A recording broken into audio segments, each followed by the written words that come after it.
తూర్పుగోదావరి జిల్లా దేవరపల్లి మండలంలోని బ్రాందీ షాపుల దగ్గర టీడీపీ నేతలు ఆందోళన నిర్వహించారు. ఎంఆర్పీ కంటే అధిక ధరలు వసూలు చేస్తున్నారంటూ నిరసన వ్యక్తం చేశారు.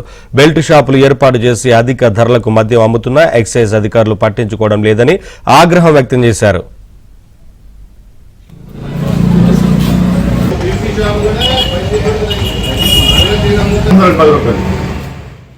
దేవరపల్లి మండలంలో మండల హెడ్ క్వార్టర్స్ లో ఉన్న ఈ సబ్ స్టేషన్ ఎదురుగున్న ఈ మద్యం షాప్లో 10 రూపాయలు ప్రతి క్వార్టర్ మీద, అలాగే బీర్ మీద, ఫుల్ బాటిల్ మీద అదనంగా ఎక్కువ అమౌంట్గా అమ్ముతున్నట్టు మా దృష్టికి వచ్చింది. గతంలో నేను ఇదే విషయాన్ని సిఐ గారికి చెప్పాను.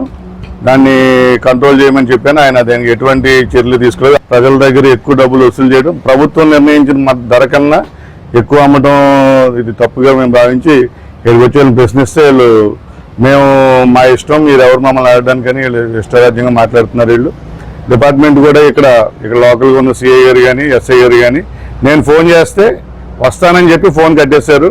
సో వీళ్ళు ఇక్కడ ఎక్సైజ్ సిబ్బంది మరీ నిర్లక్ష్యంగా, అన్యాయంగా, దుర్మార్గంగా ఒక వృత్తిని నిర్వహిస్తున్నారని మా దృష్టిలోకి వచ్చి వారిని 2-3 సార్లు హెచ్చరించినా కుదరలేదు. కాబట్టి వెంటనే ఈ షాప్పై తగు చర్యలు తీసుకుని ఇక్కడున్న ఎక్సైజ్ శాఖ వారిపై కూడా చర్యలు తీసుకునేదాకా మేము ఈ పోరాటాన్ని కొనసాగిస్తామని మీకు తెలియజేస్తాం.